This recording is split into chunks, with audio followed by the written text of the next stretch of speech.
everybody. Happy to see you all. Okay. I'm all hot and rushed. Okay. So, okay. What to talk about today?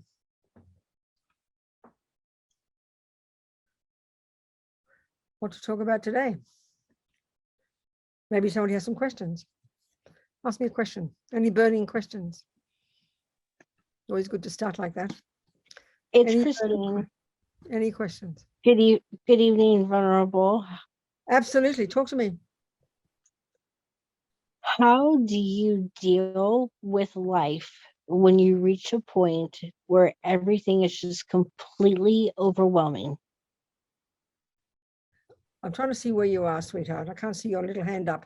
I can see Gregor, I can see Dylan, but where are you? You disappeared on me. What happened? There's my hand. I'm trying to see you, sweetheart. I can't see. I want to look at your face. I can't see you. Who's asking the question? Christine, English. Christine. Oh, there you go. I can see you now. Good, sweetheart. So, I know that's exactly the point, isn't it? When everything's going lovely, we don't ask that question, do we? It's only when everything goes bad that we ask that question. So, first of all, it depends. You know, if you were a communist, I'd answer you a certain way. If you were a Buddhist, I'd answer another way. If you're a Christian, I'd answer another way. So I don't know where you belong in what views you have of the world, but I think we can answer in a way that is suitable for everybody. So first of all, do you see that this happens in life? And sometimes it's unexpected, isn't it? Would you agree with that? Absolutely. It seems to come out of the blue, doesn't it? Absolutely. Yeah. So then, you know, okay. So there's two things. One is we could look at the Buddhist explanation of why it's so hard for us. You'd like to hear that? Would you like to hear that? Very much so. Thank you. Then we can look at the solutions, see what solutions. But the Buddhist view is really, this is what we talk about all the time in one way or another, isn't it? On the face of it, it sounds almost simplistic, but the Buddha's got a very clear, precise view of what goes on in our mind. And as far as the Buddha's concerned, that the main reason we are happy or suffer, the main reason for our happiness or our suffering, and this is the part that's shocking, isn't the external event. The main reason for our happiness and suffering is what goes on in our mind. And that's why, in the simplest way possible, you could say, you know, we talk about be your own therapist. This is a really serious statement. The Buddha's view is we've got the ability to change what is in our mind, which really basically means change our assumptions, change our expectations, and change the way we interpret things. So are you hearing these words, just simply speaking, Christine? Yes, Venerable. Okay, good, darling. So then, okay, so where's the essential problem? The essential problem is this word attachment in Buddhism. It is primordially deep. On the face of it, it seems rather simple, but it's a primordially deep state of mind that's basically, and this is the point, a deepest assumption that only the good things should happen. And the second the good things do happen, then we get happy, you know, because it's what we wanted, it's what we expected. So attachment is this expectation and this assumption that the things that I think are good should happen to me. So when they do, the right kind of boyfriend, the right kind of sound, the right food, the right house. Are you seeing my point? We have all these views in our mind. We all know in our lives, we all have a view of what kind of boyfriend, what kind of house, what kind of job, we have all these ideas very firmly in our mind. And then what we do is we go and pursue them. And of course, if we get them, we say, oh, wow, now I'm happy. But what happens is when we don't get them, or when we get them and then they break on us or they leave us for a younger version, and then, of course, we're shattered, aren't we? And that's what we call suffering. It's because attachment didn't get what we expected. Now, these expectations are so sort of normal within us that we don't question them. So there's nothing wrong with wanting a certain boyfriend. There's nothing wrong with wanting a certain job. Perfect. Go for it.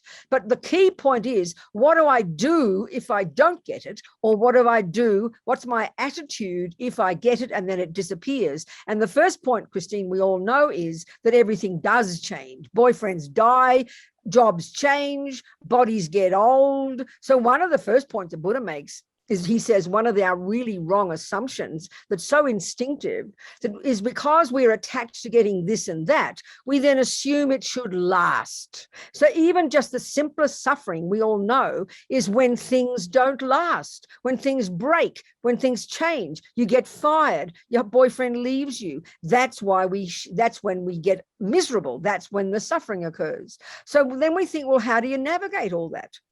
So we've got to be ready for it. We don't wait. You don't wait till your husband leaves you before you work on yourself. You start doing this from day one. And the Buddhist approach is, if you learn to use this as your basis and you learn to kind of lessen your kind of neurotic expectations, still want that kind of boyfriend, that kind of job, but but you kind of replace that with a more reasonable view, not so neurotic, not so fanatic. So when we do get it, be happy. But if we don't get it, the Buddha's saying basically we can also still remain happy, So how do you do that? Because what happens is, we know, let's say, I don't know what your story is, it doesn't matter, but let's say your husband left you, let's say your daughter left you, let's say, well, then what happens is, and we know this, you might have 27 good things in your life, and I bet you do have, if you counted them, but what dominates our mind is the one thing that has gone. Are you seeing what I'm saying, Christine? I am vulnerable. So, I mean, we all understand this, but I mean, to actually practice all this, and as our, like a saying in Christianity, I think, count your blessings, but it sounds so corny and almost like cruel. What do you mean count your blessings? I've got no money, my husband left me, and I'm depressed. I mean, we think, what do you mean count your blessings? But really, the more we work on our mind, this is the view in Buddhism, the more we understand this kind of emotional hunger to get certain things, the more we understand how fragile we are when we don't get the certain things, and then the more aversion or anger arises in the mind, and the suffering comes. So really, I'm just giving you a bit of a Buddhist analysis, darling, and the hard work starts from this. You understand what I'm saying? Are we communicating? Yes, At we all? are. One of the things that What do you I'm get finding from, right what are you now, learning? So what are you learning from this? What are you getting? And tell us tell us what you're attempting to do. What's your approach? so I recognize that attachment is part of the suffering, and that I need not to be attached to the outcome, and that I need to accept things for what they are, and that there are things that I cannot control. That's right. And because I have no control over them, Yes. why worry about them? I And know the just words. be present That's it, darling. The words are so simple, aren't they? But to do this and job, be go on, go on, and to go be on. present in the moment. Well, I mean, What I'm having yeah, go on, what go on. I'm having the difficulty with right now is, as life is happening around me and there's responsibilities that are coming at me, I'm feeling like I don't have the coping skills to deal with the simplistic responsibilities. So you mean, And that feels overwhelming. I understand, darling. So you mean you've got certain responsibilities that you feel you must do. You can't just drop them, you mean? Correct. Yes, So then, vulnerable. okay, then let me ask you another question. Do you have, I mean, this is ordinary practical stuff as well. Do you have support? Do you have people that you love and trust who love you and support you? Because that can make a huge difference, can't it? I need to broaden my circle, vulnerable. You feel that, do you? I do. Yes. That's an interesting point, isn't it? Yes. So then, I mean, is there anything in your life that does nourish you, that is giving you some support, that you do feel is useful, that is still good, that you've got, that you can kind of, is there anything at all, or are you feeling quite desperate? Yes, I recognize and am very appreciative of the things that I do have in my life. I'm appreciative of, like, for example, being able to participate in these classes and such as yours, and would I benefit from those, participating in higher education level courses and teaching, and I'm benefiting from those. I just have really needed to tell everyone around me, stop, pause, because I don't have the capacity to deal with what you're putting in front of me right now. So And I mean, without asking questions, I can't. I don't want to be too personal, but of course, so you mean so you mean that these things that you're responsible for are other people demanding of you certain things? Is that what you're saying? yes, and some of those demands though are appropriate. An older son, a husband, etc. Okay, okay. Well, then other things you need. This is where this is another point, Christine. We need to be very wise in what we do decide that we will do. And if there are things that are less priority, we have to recognize where we're at. We have to recognize our limitations. So are you afraid of doing that because you don't want to let people down, or what? I'm very comfortable with recognizing my limitations. It Okay. just needs to be honored with those around me. Say that again, that last bit. What? It needs to be honored. So what you're expecting of other people. So then, but that's a bit tough, is it? Because you can't force people to be a certain way. Right. If you really have very strong, what's that nice term we use in the West? If you have very strong boundaries, you can let it be known what you can and can't accomplish. And, and if people are too demanding of you, that's up to you to really be strong and clear. There goes that B word, my arch nemesis. What's that? The B word, boundaries. Oh, boundaries. So that means that means you do have a problem with you want to make people happy. You're trying to help people, right? That's fine. But we've got to look at one of the deepest attachments, as I'm sure you know, that Buddhism talks about, that's very subtle, is the attachment to be seen as a good girl.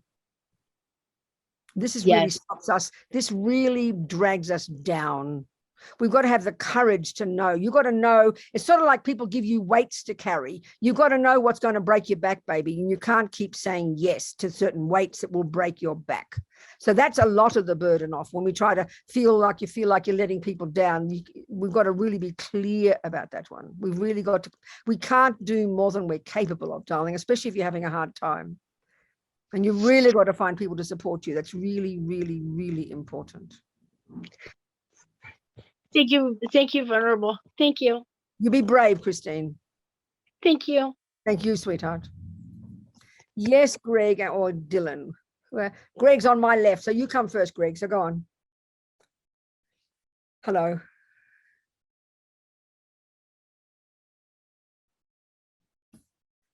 Unmute, Greg. There we go. Oh, back again. What happened?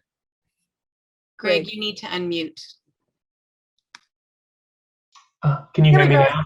Now I can hear you, Greg. Yes. Wonderful. Thank you, Venerable. Good. I had a really interesting experience lately, coming out of quarantine and, meeting people, especially people that I find particularly beautiful. Like, I hadn't been used to the desire flaring up, but it just came like a sleeping lion. Really? How interesting. Wow. Yeah, and because, I'm like Lama Zopa would say, Dharma thick skull, I just let it happen, right? And I let the train run. Okay. And then later, I was trying to, have these thoughts like, may this person be happy. And I said the words, but I couldn't feel a sense of spaciousness in my mind. The attachment was still too strong.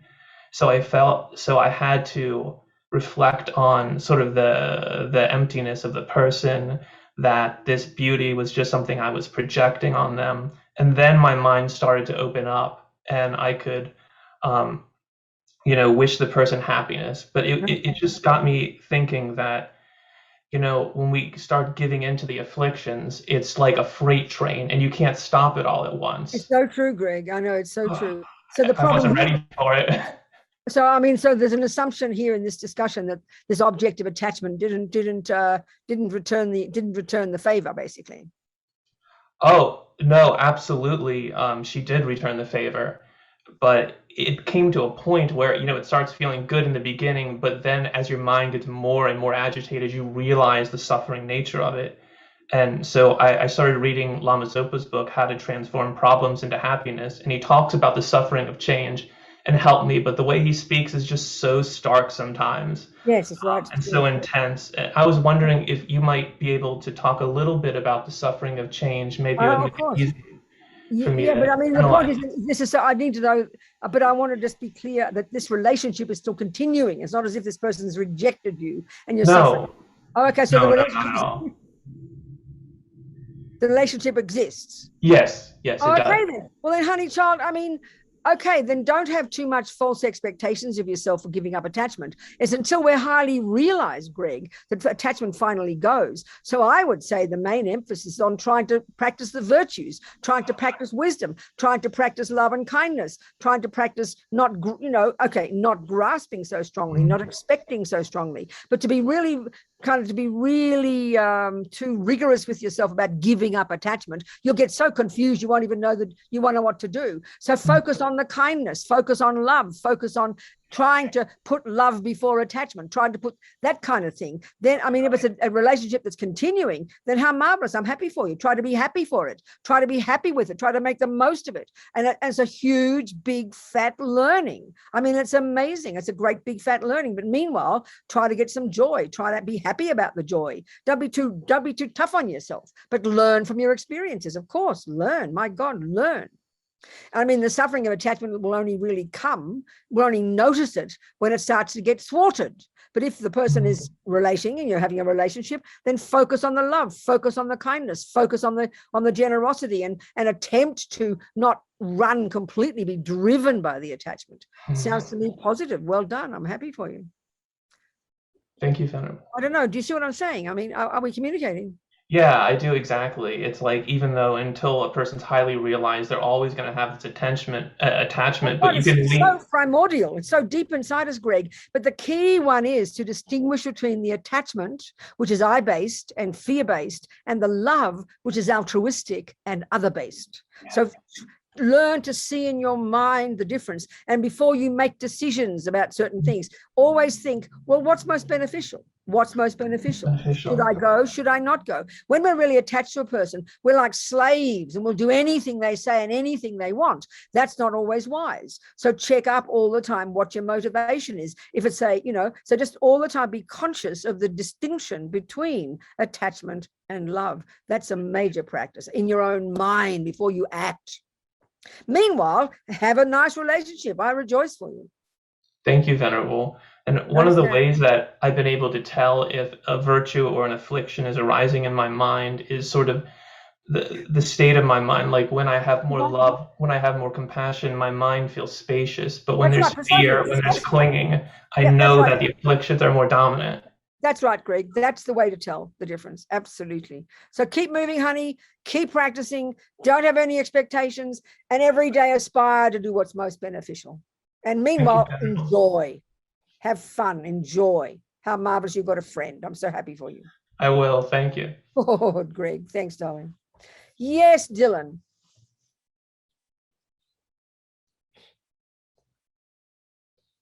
Dylan's gone. What happened to Dylan? Oh, Dylan, I need you to unmute. There he is. I'll see you now, Dylan. Talk to me. Hi, Venerable. This is my first time here with you, and I just want to thank you for being here. Hey. I want to apologize to everybody if I start to break down. I've been grieving. It's been a week, and I had a service cat named Phoebe, and I've been grieving so hard. And I had a meeting earlier this morning. I'm still too new to know everybody's name, but Geshe, and I didn't feel comfortable bringing it up with him because I felt like it was the wrong time, but I feel like you're the right person to ask to. Basically, from hearing some of the things that he was talking about, because there's so much wisdom and so much truth coming at me, it comes down to attachment. So my mind in the current moment, see, I'm going to start crying and I just can't help it. That's okay. So I did a powwow ceremony for my cat, and I know that I'm not qualified, but some of the readings that I was reading from the Tibetan Book of the Dead and so forth were letting me know that if I was going to do this, that I was going to have to become a Buddha in the moment. And I was like, I know that I'm not a Buddha, but I tried my best. And that's wonderful. That's really good for your pussycat, darling. That's really good. I think I succeeded. I'm pretty sure that did what I was trying to do. That's wonderful. That's so good for the cat. That's wonderful, darling. I'm so glad to hear you say that. So what's the main? So, darling, of course, there's attachment. There's obviously a connection there, but there's not just attachment. It's like with, it's like talking to Greg. There's not just attachment. There's also, in Greg's thing, there's love, there's compassion, there's kindness. It's the same for you. So distinguish between the attachment. But sometimes the grief happens not so much because of attachment, but because there's a strong karmic connection. You have a very strong karmic connection with whoever this being was. So then that's marvelous. So try to be happy that you've helped this consciousness continue on to another life. Then you can have some kind of reason for happiness. If you have a feeling like, there's nothing afterwards and the cat is just gone and there's a big empty space, it can make you very depressed and you've got nowhere to go with it. But at least if you've got a feeling of her consciousness, the pussy's consciousness continuing, and you've done everything you can to help it navigate this process of another life, then how marvelous. You should be very happy about that. So meanwhile, experience your grief. Don't deny it, but don't wallow in it if it's attachment either. That doesn't help, so it'll pass. I keep trying to run away from it. No, don't. Just have it. It's okay. Have it, experience it, but keep remembering your cat. It's not just about you. And if you've done something for the cat's mind, you can be very, very happy. This is marvelous. So then you've got something reason to rejoice. Meanwhile, have your pain, have your grief, have your tears, but be careful not to go into the kind of swimming in the misery. That can get very depressing and unnecessary. Keep remembering that you've helped the cat. This is so special. What a lucky cat. Wow. Amazing to have you. So be delighted about that. Do you understand? I heard what I needed to hear in that moment. Good, darling. Wonderful. Well done, Dylan. Thank you. Thank you so much, Dylan. Thank you for telling us. Okay, people, anybody else have something to ask or say or whatever? Please, you darling people. I mean, the issue each time is attachment, and it melted. This is the thing we can see, this so-called simple word attachment, but it manifests in multitudes of ways, in multitudes of ways. It's so fascinating. It's an easy word, but it's got it's got so many different ways it functions, and we need to know how it functions in our own mind. And the other point is that attachment is just one part of our mind, but like in anything, if flour is just one component in a cake, then there's the eggs, then there's the milk. So the flour will function in a certain way depending on how much milk, depending on how many eggs. Well, it's exactly the same with our attachment. If your attachment is completely dominating the whole of your recipe, then you're going to be pretty miserable. But if you've got a bit of love in there, a bit of kindness, a bit of intelligence, then the attachment will function differently. It's all very interdependent. And so we need to know our own mind, So with Greg's example, when he first started talking, I wasn't quite sure whether they were saying this person has left him and he's overwhelmed by the suffering of attachment, but he's in a relationship. So focus on the good things, focus on the love. That'll lessen the attachment, it'll lessen the pain, and it'll grow the happiness. So it's really, like, for example, just then, Dylan's point, he benefited his pussycat. How incredible. Be delighted about that.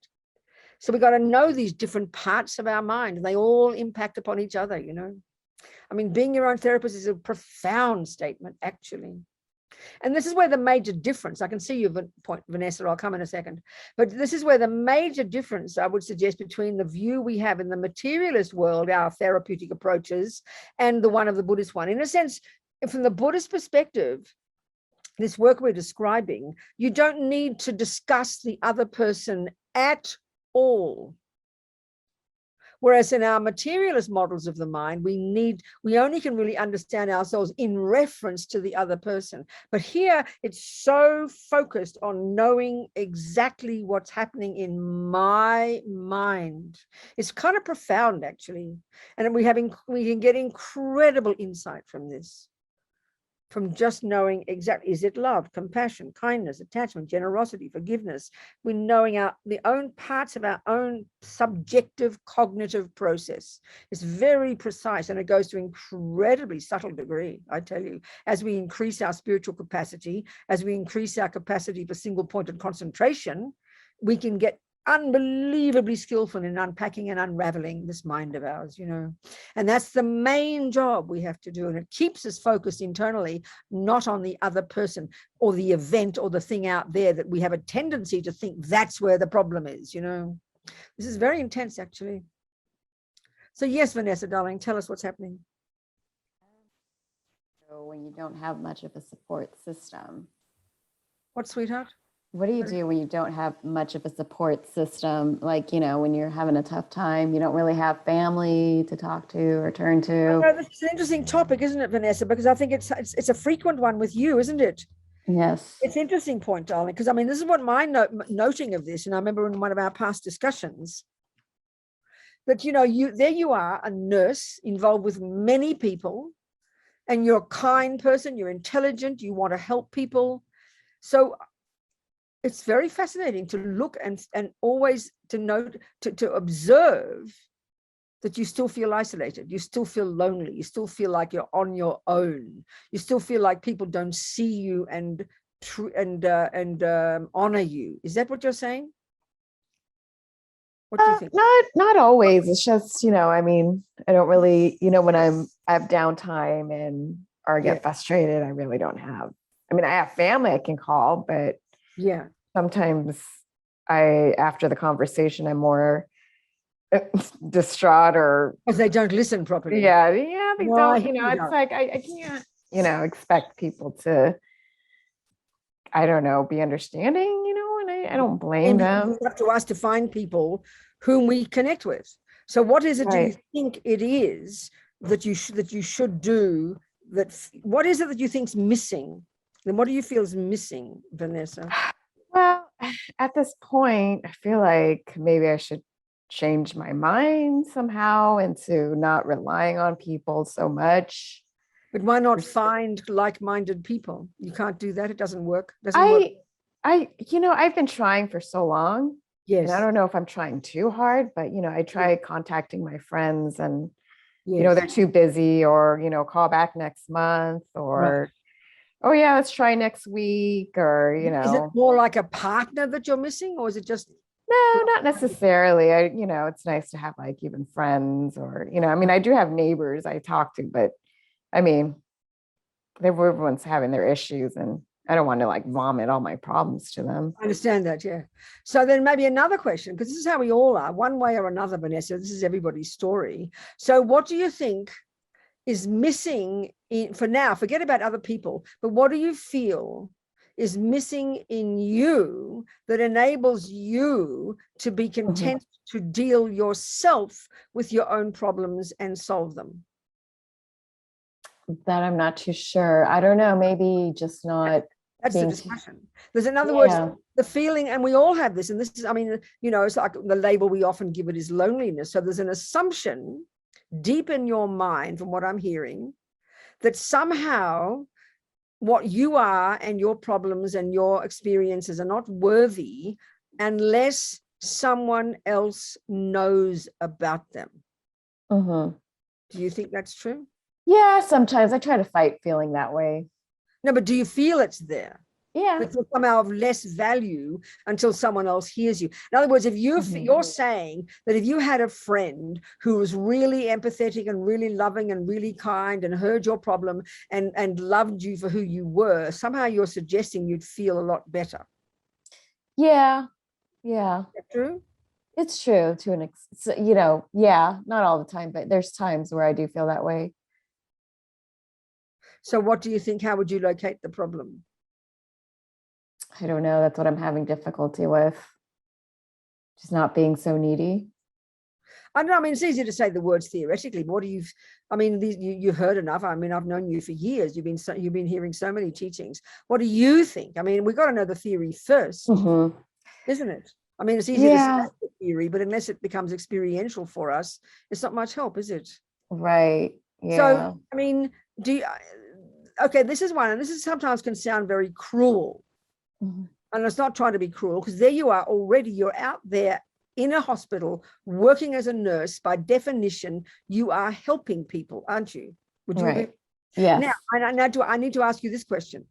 Do you get pleasure from helping people? Does it satisfy you? Do you feel good about yourself that you are helping people? Yes, I do. And that's not enough for you?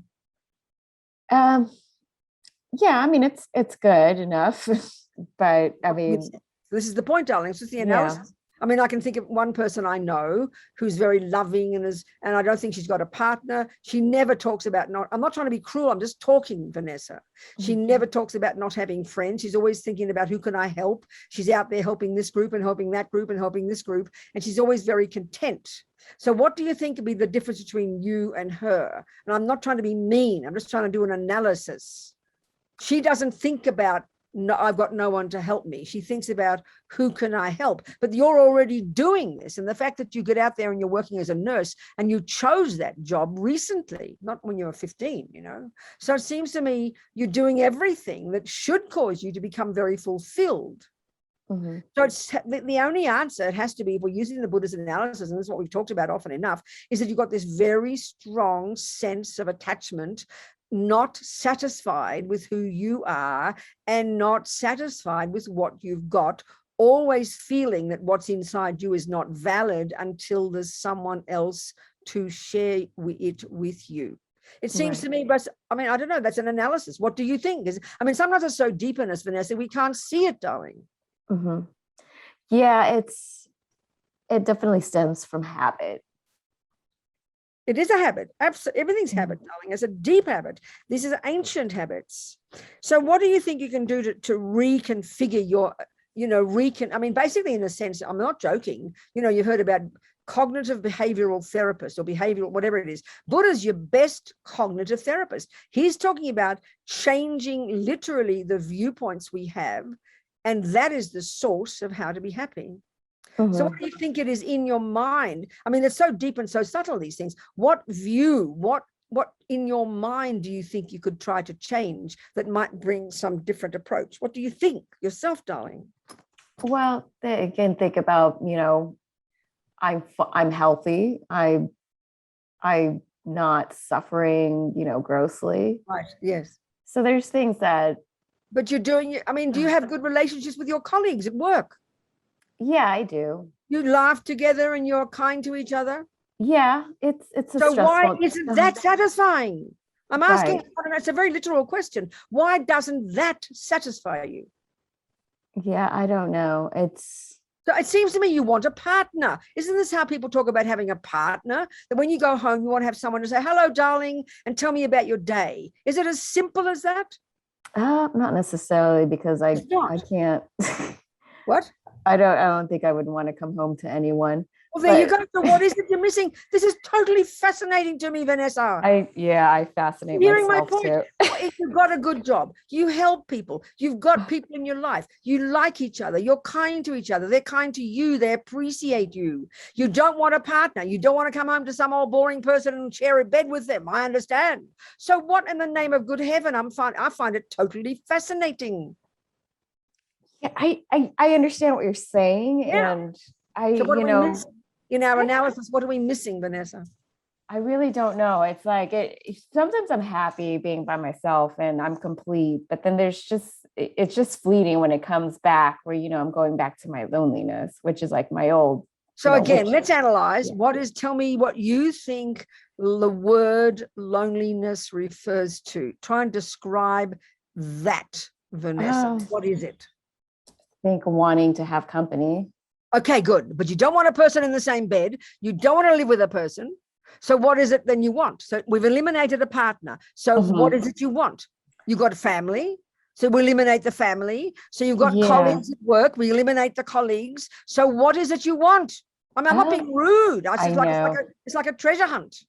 Yeah, I mean, I just wish I had what? Now, friends that I can call, or so you have not a single. I'm not being sarcastic. So among all these colleagues at work, nothing has ever caused you to go further and say, let's go and have a meal and become a friend with these people. What holds you back from doing that, Vanessa? That's how you make friends. You reach out to somebody and you say, let's go for a meal? Do you ever invite them for a meal? Do you ever invite them to go to the movies with you? Do you ever invite them home for tea? Do you ever do that to your colleagues, Vanessa? I do, but we have conflicting schedules. No, Vanessa, you got to bloody well persevere. But then I don't know. I don't want to seem desperate, Okay, now you go. There you go. Now we're getting to it. So you're scared to reach out to these colleagues who obviously have lots in common with you. Do they like you, do you think? Do you think they like you, these friends? Yeah, they do, yeah. You can see that they like you. Yeah. So what is it that's stopping you from reaching out and making a friend of one of these people? Oh, and I do reach out. But then why? How come you haven't got a friend then? I mean, I do have friends. It's just we have. Then what? everyone's Okay, so now we're busy. getting there. So you've got colleagues, you've got friends, you don't want a boyfriend, but you've got family. So what kind of friend is it that you're missing? Just, I don't know, one who can be like, okay, let's go hang out. Like, You don't have anybody like that. no, I don't. Well, you've got to look at what it is that you are not doing to make it happen. Well, I mean, I was thinking of just shifting my perspective and, being just okay with that. But no, why don't you try to get a friend? I still am doing it, but I just So what happens? What happens, darling, when you reach out to a person at work? What will she say to you? They're either busy or they're out of town or, Every single time you try. Yeah, I would say 99.9% of the time. When was the last time you invited someone else for a meal? Well, I have a lunch date, but it's not until Thursday. Well, that's 5 whole days. This is really So then you have a lunch date with whom? My girlfriend. You have a girlfriend. Yeah. You have a girlfriend.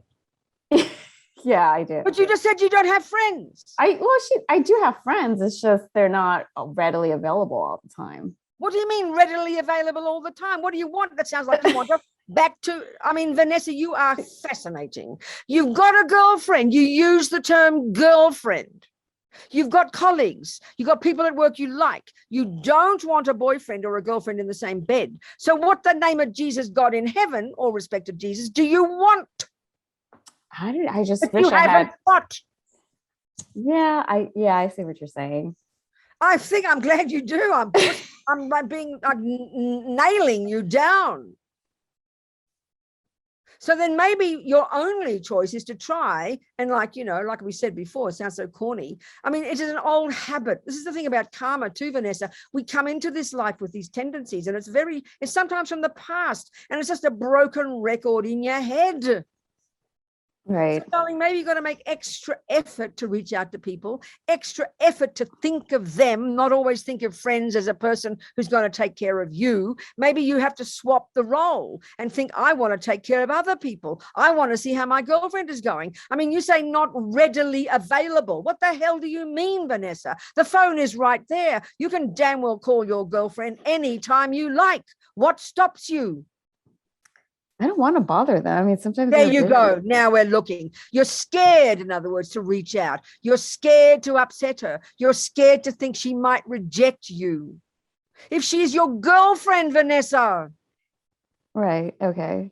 And you ring her up, you want to talk to her, but you're sitting there thinking, why isn't my girlfriend talking to me? That's what you're talking. That's what you're saying, isn't it? You're wondering why there's no one out there reaching out to you. But you've got to be the one to have the courage to reach out to other people.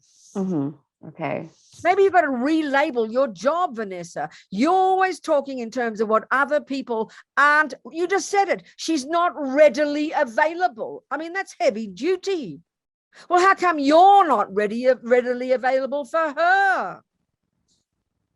I would be. I mean, it's just. Okay, but why aren't you? Instead of waiting for her to ring you, why don't you ring her?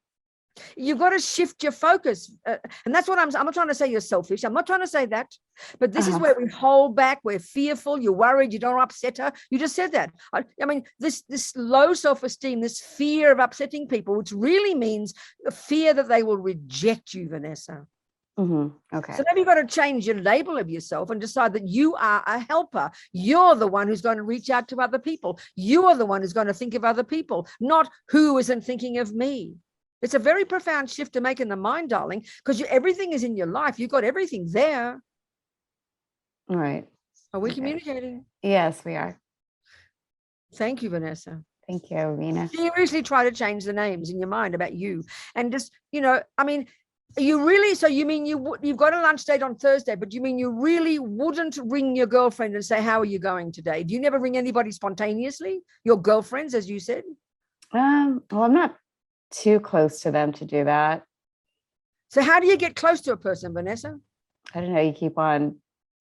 Getting close to somebody, caring for them, looking after them, wondering what they feel like, asking how you can help, not asking how somebody can help you.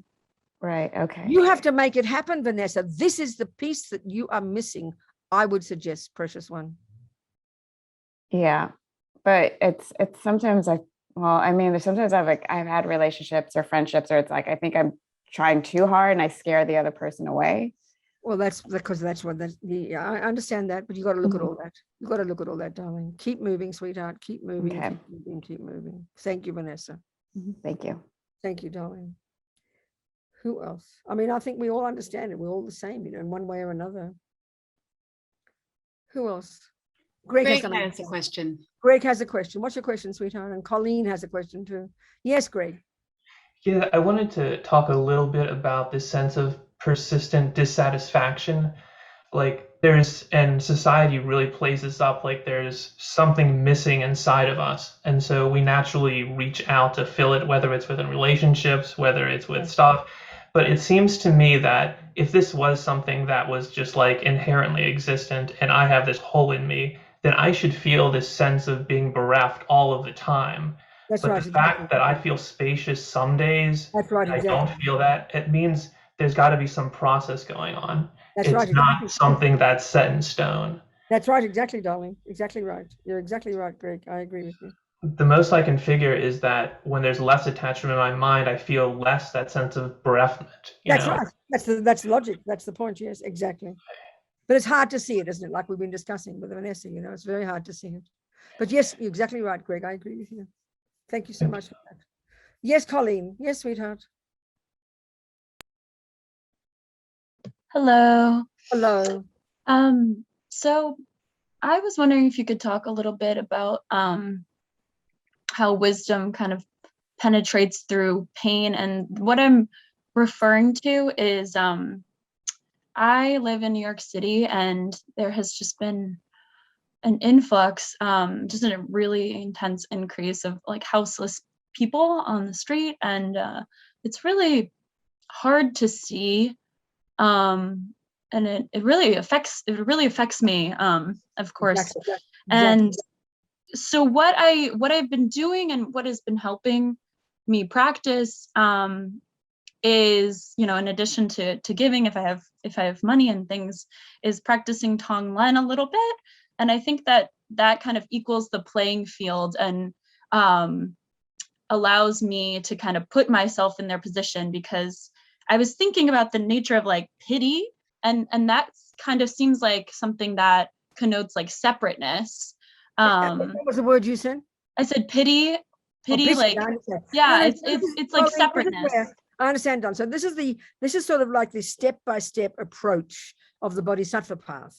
The first one is, first of all, the wisdom wing is the work you do on yourself, and you understand why you're happy and why you're suffering is the past karma, that you're the creator of yourself. So what that informs you is to learn to sow all the right seeds. You don't want future suffering. You want happiness in the future. So you abide by the laws of karma. You take responsibility. You purify every day. And you have a clear understanding of why you are suffering. Now you go to the compassion wing and you look outside and you go, oh my God, we're all in the same boat. Everybody is suffering. So one of the first attitudes, if one takes the Buddhist path, is that because you know why they are suffering, which is karma, this grounds you in your compassion. Because the tragedy is in the whole world. They say all the bodhisattvas have so much compassion for the whole world because none of us realize that we are the cause of our own suffering, and we are so tormented because we try to look out there for all the causes. So already in the wisdom, when we start to understand our own suffering and we take responsibility,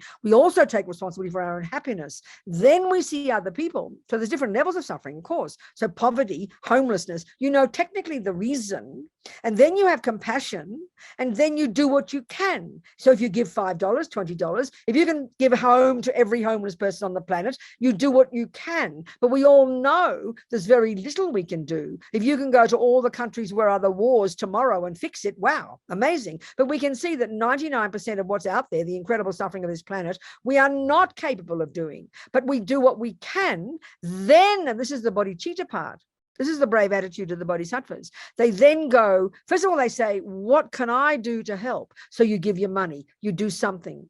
Then you see, then what am I going to do now? I can't take all the suffering away. So I've got no choice but to continue working on myself, developing unbelievable compassion, becoming a bodhisattva, and then becoming a Buddha. And so what drives you to never give up working on the path is this compassion. That's what makes the bodhisattva so brave. You can't do much now. It's a bit like you haven't learned how to be a surgeon and you walk into a tent of all the suffering people in the war zone for all the doctors sans frontières, without frontier, without borders, and you see all the best you can do is apply a band-aid. You don't have a panic attack, you apply a band-aid, but you don't just throw your hands in the air and walk out. You go, what choice have I got? I must become a surgeon, then I can help people. That's what Buddha means. That's the attitude that gives you the courage to never give up working on yourself so that you can benefit others. Meanwhile, you do what you can each step of the way. There's no other attitude, darling. Yeah. And then rejoicing, like what little things you do. What, darling? What? And then I think like celebrating the little actions and then that knowing you we do can take. only do what we can do, and you know yourself, even if you can apply one band-aid, you've done something. You don't just, either what happens is this, we see suffering, we have two options. We either put our head in the sand because it's too unbearable, or we shout and yell and get angry and try to find who to blame. Both of them are useless. So you do what you can according to your capacity, and then you vow to continue to work on yourself and become an enlightened being. This is the long-term goal, This is the brave attitude of the bodhisattvas. Then you always stay optimistic. No matter how much suffering there is, you stay optimistic. You're not being like Pollyanna, but otherwise you get dragged down to misery and you don't know what to do. But all we can do is do this one step at a time and delight in what we can do. No choice, darling. There's no choice. Because the more you understand karma, the more you know the way the world is. You know why it's like this. And so that's the basis of really powerful compassion of the bodhisattvas, knowing we are all experiencing the fruits of our own past, but we don't realize it. This is the tragedy. You with me, Colleen? Yes. Do your best, darling. I have a lot to work. I have a lot to do. Exactly. We all do. But sort of like good to know almost like the steps, Yeah. Because the world is a suffering place. There's no doubt about it. Yes. Exactly. Thank you. Thank you, darling. Who else is there? Hello, there's Vicky. Hello, sweetheart. How are you? How are you, Vicky, darling? Are you well? Are you well? I'm doing pretty well. I'm feeling pretty good. And the book that you sent is so wonderful. I do something out of that every day. Amazing, Vicky. I'm so happy, darling. Oh, I don't think it's amazing yet. Well done. Whatever. I'm happy to see you, Vicky. Thank you. Darling. Thank you, Thank you, Robina. Good pleasure, darling. Who else is there? Something else, people. We have 10 minutes, 8 minutes. Our hour's gone so quickly, like it always does. Nobody else. Huh? So I think this one that, I think the one that Colleen just brought up is really powerful, And this is something for Vanessa, is to do what we can. Vanessa, the work that she's doing, she's chosen recently. She's not 15. She's chosen later in her life. I'm not saying she's old. She's chosen to be a nurse. This is incredible. She's chosen to help people. Good God, So we should get so much nourishment from that ourselves. We should get nourishment from that, We should get nourishment from what we do for others. Delight that we can help others. Get so much joy from that. We have to learn to find the way to do that, This is very powerful. Don't feel bad about that. Yes, Melissa. Hello. Thank you, Venerable, for taking my question. This is my first time here, so I really appreciate that you're taking it. You said in the last talk, with the last person, I think Colleen was her name, that it doesn't help to get angry and find out who's the problem. And I feel really embarrassed, but I want to ask why, because I feel like that's what I get caught up in. No, sweetheart, I do understand. And this is sort of talking from the big picture point of view of the Buddhist kind of philosophical presentation of the world and why it is the way it is. So of course, there's nothing wrong with if you see somebody punch somebody in the nose, it's really important you try to intervene and stop the person from punching in the nose. But if we look in general, the Buddhist view, and this is something that's, unless we go into Buddhism in more depth, we mightn't think about, the Buddhist explanation of who we are and how come we come into this world and why is there happiness and why is there suffering. First of all, Buddhism doesn't have the view of a creator. And that's a clear view. If you've really got faith in a creator, it's a very profound view. I mean, I always remember, I use the example really of having faith in a creator. I use the example of this Muslim couple years ago. I remember reading about some airplane crash in Malaysia, and all the people were Muslims, and this couple, their daughter was killed. And so they were asked, how do you feel about the death of your daughter? And they said, we are peaceful. She belongs to God, and God has taken her back. Now, what I'm saying is, there's a philosophical view, isn't it? It's quite a powerful one. It's not the Buddhist view, but they were content and fulfilled because they had such faith in God. I would never criticize that view. I would never.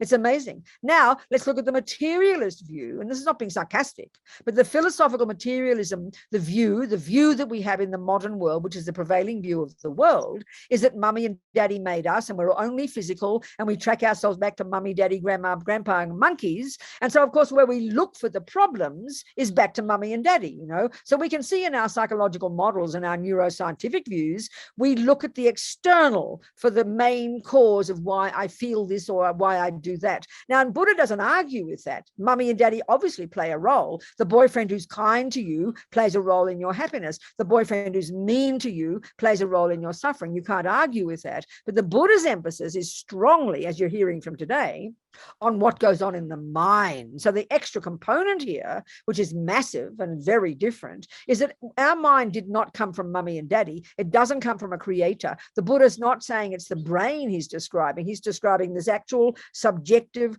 cognitive process of thoughts and feelings and emotions every millisecond. And as far as the Buddha's concerned, that is a continuity of mental moments that goes back before this life and before that life and before this, and will continue after this life. And he would say that the law, and this is what he's observed, he's not a creator, he hasn't made this up, and it's been around in India for thousands of years, this philosophical view that the law that runs the universe is this law of karma, the law of cause and effect, such that everything we think and do and say is this process of producing ourselves moment by moment, second by second, day by day, and lifetime by lifetime. So we come into this life programmed with our tendencies, with our experiences, and then we live those out. So the approach of karma, very much, if you're taking it on board properly, not like someone with a big stick to beat yourself with, is that you are the main cause of whatever happiness you have, and you are the main cause from your own past actions of whatever suffering you have.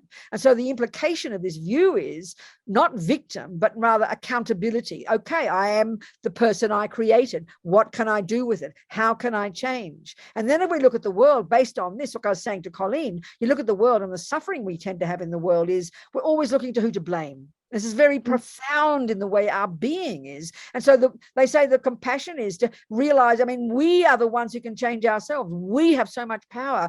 Yes, the world is horrible. Terrible things happen to us. But the Buddha says we are kind of a player in this. We're not some innocent victim that got plonked on this planet by some unknowing person. It's a very powerful view, and it takes time. But I know from my own experience, I know when I first heard these teachings, it was very powerful for my mind. I felt it was like something was missing. So it gives you empowerment. I am the producer of myself, and there's nothing about me in my life that I can't change. And that gives courage, and then it helps you have much compassion for everybody else. It doesn't mean you ignore the outside, but it gives enormous emphasis on what goes on the inside. That's the Buddhist approach, Melissa. Thank you so much. Yes, that makes so much sense. Thank you. That's interesting. Thank you. That's good. Thank you, sweetheart. Well, darling people, I was a couple of minutes late, so probably I'm cheated you at 3 minutes, 4 minutes. But we're time to go. Vicky, everybody, Raban, Dylan, Lou, Nancy, everybody, Zalo, Andrew, and Dara, there you go. Barbara, as usual, look at Barbara there's, darling. Colleen, there you go. Christine, thank you, Christine, darling. Ifisha in Bali, Steve, there he is. Everybody's here. So happy to see you all, precious ones. Never give up, never give up, never give up. Okay. Thank you so much, Venerable. Thank you, Thank you, darlings. everybody. Thank you as so well much, for joining. Alexis. Thank you. sweethearts. Bye, darlings. Bye. Thank you, Venerable Thank Robina. you. Thank you, Venerable.